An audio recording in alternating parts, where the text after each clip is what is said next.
Look at this mess.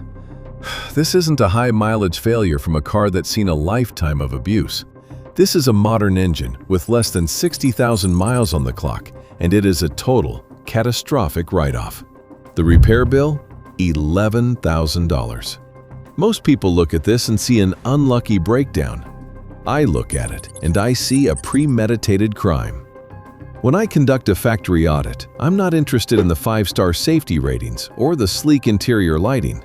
I'm performing a forensic deep dive into the metallurgical integrity of the internals. I'm looking for the exact point where the corporate accountants overruled the engineers to save pennies. Because right now, in showrooms across the world, there are 3 specific engines being sold as innovative and eco-friendly that are actually financial landmines waiting for your bank account. They call it modern engineering. I call it quality rot. Manufacturers have traded forged steel for recycled alloys and thin-walled castings. They've simplified designs until they reached a point of guaranteed failure just past the warranty period. You aren't buying a vehicle anymore. You're buying a high-interest subscription to a repair shop. Today, we stop the bleeding. We are auditing the 3 engines you must avoid at all costs. No brand loyalty, no marketing fluff, just the cold, hard reality of the blueprints. If you're planning on signing a contract for a car this year, you need to listen very closely, because what I'm about to show you is the final inspection report the manufacturers prayed you would never see. Case number 1 in this audit of shame is a design so fundamentally flawed it makes you wonder if the engineers were even in the room. I'm talking about the wet belt systems, most notably found in Ford's 1.0-liter EcoBoost and PSA's 1.2 PureTech. The innovation here was to run the rubber timing belt directly through the engine oil. The marketing teams told you it would reduce friction, lower emissions, and make the engine quieter. But my forensic audit reveals a chemical nightmare. Basic Engineering 101 tells us that oil and rubber are not friends. Over time, the constant heat cycles and oil additives cause that rubber belt to delaminate and shred. Tiny particles of rubber begin to float in your oil supply. They don't just stay there, they head straight for the oil pickup strainer, the very heart of your engine's lubrication system. It starts with a flickering oil pressure light on your dash. By the time you've even thought about pulling over, the damage is already done. The turbocharger is starved of oil, the cam bearings are scored, and the engine is effectively junk. The most insulting part? The factory service manuals often claim these belts last 10 years or 150,000 miles. In my shop, I've seen them disintegrate at 40,000. It's a skipped part in the most literal sense.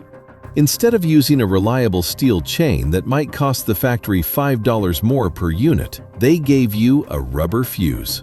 My forensic verdict is clear. This is a self-destruct mechanism disguised as efficiency. If you see a belt soaking in oil, keep your money in your pocket and walk away. Case number 2 takes us into the world of the lightweight scam. I'm looking at the modern wave of high-compression, small-displacement turbo engines, specifically the Hyundai and Kia Theta 2 family, but the audit applies to dozens of modern, downsized blocks. The blueprint here reveals a fatal sacrifice of material integrity in the name of weight reduction. To shave off a few pounds, they've thinned the cylinder walls to the absolute limit and used lower-grade aluminum alloys that simply cannot handle the heat and pressure of modern turbocharging. When we perform a forensic teardown on these units, we find a disturbing trend. Manufacturing debris left in the oil galleys from the factory, and piston rings that are so thin they lose their tension before the car even hits its 3rd service. This leads to excessive oil consumption, which then leads to rod bearing failure. I've seen hundreds of these engines develop a knock that sounds like a hammer hitting an anvil. It's not because the owners didn't care, it's because the factory audit failed at the source. They used budget metallurgy for high-stress components. When you trade the density of forged steel for porous, cheap castings, physics always wins. If you're looking at a car where the engine block looks more like a soda can than a piece of industrial machinery, you're looking at a disposable product. My verdict? This isn't engineering. It's a gamble with your savings. The third and final case in our audit is perhaps the most frustrating because it's a masterpiece of malicious accessibility. I'm talking about the luxury diesel and petrol units like the Land Rover Ingenium or certain BMW N47 and N57 power plants. On paper, these are marvels of torque and power. But look at the blueprint of the timing chain placement. They've moved the chain to the back of the engine, sandwiched between the block and the transmission. In the world of factory audits, we call this design for revenue. A timing chain is a mechanical part. It moves, it wears, and eventually it needs inspection or replacement. By placing it in the most inaccessible location possible, a simple $200 part failure turns into a $4,000 labor nightmare. You have to drop the entire engine and transmission just to reach a guide rail. It is a structural flaw disguised as packaging efficiency. Furthermore, these engines often suffer from high-pressure fuel pump failures that send microscopic metal shards through the entire fuel system. A black death that requires every injector, line, and tank to be replaced.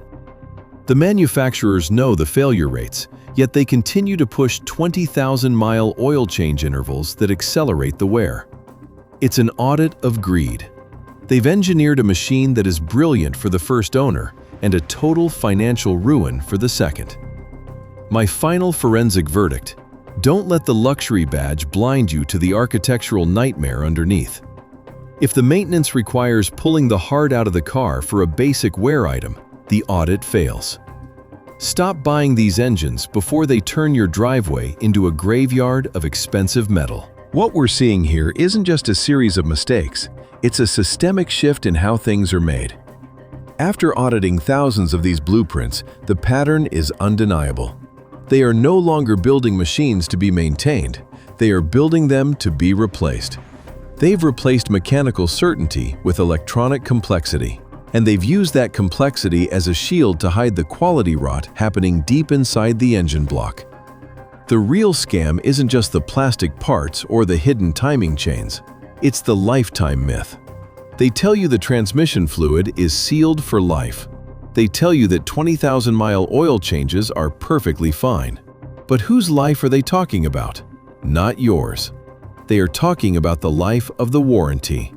Once that clock hits zero, you are no longer a customer to them. You are a source of parts revenue. They have audited the lifespan of every bolt to ensure the car survives just long enough for you to finish the payments, but not a day longer.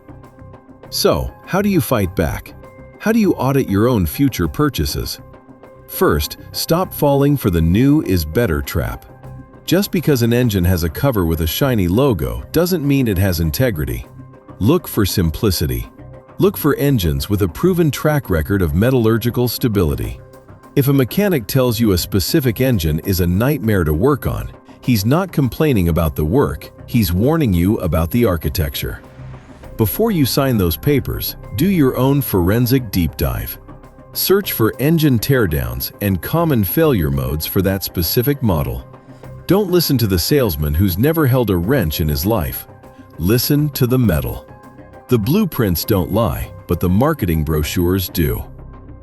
We are living in an era of disposable engineering, but you don't have to be a victim of it.